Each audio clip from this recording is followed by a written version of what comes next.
नमस्कार दोस्तों, आप देख रहे हैं बिजनेस टुडे। भारत में अगर देखा जाए तो great Indian summer wedding season की शुरुआत हो ही रही है और ट्रेडर्स इस समय रोबस्ट बिजनेस क्लॉक इन करने की उम्मीद रख रहे हैं। Confederation of all India traders, जो कि ट्रेडर्स की एक बॉडी है, केट इसे बोलते हैं, इसने एस्टिमेट किया है कि फिलहाल मिड अप्रैल से लेकर जुलाई तक की अगर बात की जाए तो 40 लाख वेडिंग्स ऑलमोस्ट हम देख सकते हैं भारत में। दिल्ली में ही खास तौर पर उनका ये मानना है करीब करीब 3 लाख वेडिंग्स इस 3 महीने के बीच ही आपको देखने को मिल जाएंगी। प्रवीण खंडेलवाल, जो कि सेक्रेटरी जनरल है केट के, उनका ऐसा मानना है कि इस बीच 40 टू 43 ऐसे ऑस्पिशियस डेज है वेडिंग्स के मिड जुलाई तक, और almost on an everyday basis आपको ये वेडिंग बेल्स डेफिनेटली सुनाई देते रहेंगे। और कुल मिलाकर अगर आप ये देखें, ये जो 40-45 दिन हैं, जो ऑस्पिशियस डेज हैं जिसमें शादियां होंगी, इससे खास तौर पर बिजनेस कम्युनिटी को, ट्रेडर्स को सीधा सीधा massive business 5 lakh crore rupees तक का मिल सकता है। देश भर के व्यापारियों की निगाहें 14 अप्रैल से लेकर के 9 जुलाई तक 3 महीने का जो शादियों का सीजन है उस पर अच्छे व्यापार की उम्मीद टिकाए हुए हैं।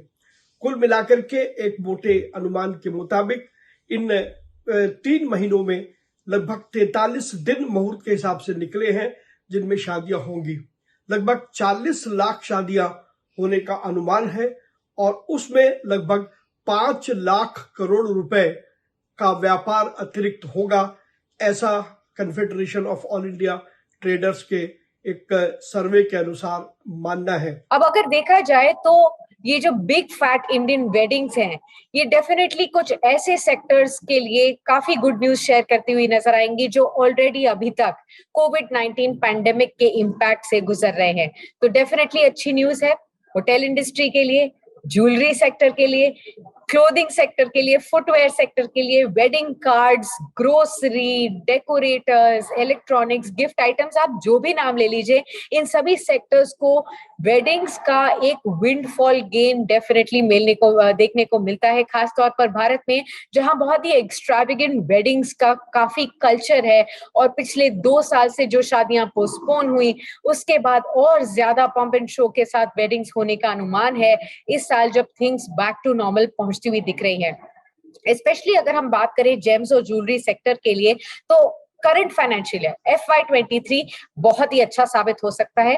रिसर्च फर्म क्रिसिल का मानना है, उन्होंने अपनी ऐसी लेटेस्ट रिपोर्ट में ये कहा है कि गोल्ड ज्वेलरी रिटेलर्स का जो रेवेन्यू है इस साल 12 से 15% तक के हिसाब से बढ़ सकता है। खासतौर पर लगातार जो गोल्ड प्राइसेस बढ़ते चले जा रहे हैं उसका इम्पैक्ट और एक स्टेडी डिमांड, दोनों का ही इम्पैक्ट उनको इस रेवेन्यू बूस्ट में देखने को मिलेगा।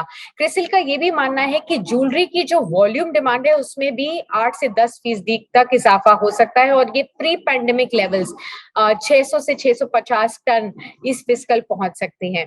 अगर आप देखें तो खास तौर पर लगातार गोल्ड के प्राइसेस बढ़ते चले जा रहे हैं, लेकिन बावजूद इसके जो पिछला फाइनेंशियल ईयर अभी अभी गया है FY22, इसमें भी देखा जाए तो जो गोल्ड की वॉल्यूम डिमांड है, रिटेल जो वॉल्यूम डिमांड है, उसमें 7 ईयर हाई पर ये डिमांड पहुंचती हुई नजर आई है। 750 से 800 टन का जो गोल्ड है, वो वॉल्यूम जो डिमांड है कंज्यूमर्स के लिए खास तौर पर आई है FY22 में। ये भी इंडिया रेटिंग्स की रिपोर्ट में मेंशन किया गया है और अब इंडिया रेटिंग्स ऐसा मानता है कि FY23 में भी ये जो डिमांड है ये ऑलमोस्ट 10% तक बढ़ती हुई नजर आ सकती है। और ये खुशखबरी है ज्वेलर्स के लिए, खासतौर पर ज्वेलरी कंपनीज के लिए जो पिछले 2 साल से अपने एक्सपेंशन प्लान्स को होल्ड कर रहे थे, डेट को अपना शेड करने की कोशिश कर रहे थे, क्योंकि डिमांड खासतौर पर कोविड-19 पैंडेमिक के चलते, लॉकडाउन्स के चलते काफी हैम्पर हुई थी। और अब देखा जाए जो वेडिंग्स भी पोस्टपोन हो रही थी पिछले 2 साल से, फाइनली अब वो वेडिंग्स भी होनी शुरू हो जाएंगी। और वेडिंग्स खासतौर पर एक की सेगमेंट है, की सोर्स है गोल्ड या ज्वेलरी डिमांड का भी। हाउएवर, अगर देखा जाए तो अब आगे जाते हुए कुछ चीजें क्रिटिकल होंगी नोट करने के लिए। किस तरीके से गोल्ड प्राइसेस आगे बढ़ते हैं, आप जानते ही हैं कि गोल्ड प्राइसेस फिलहाल 52,000 रुपीज पर 10 ग्राम के आसपास अभी कंसोलिडेट कर रहे हैं। पिछला क्वार्टर बहुत ही बेहतरीन क्वार्टर गया है गोल्ड प्राइसेस के हिसाब से देखें तो 2 साल में सबसे बेहतर क्वार्टर गया है, यानी कि जोरदार इजाफा देखने को मिला है।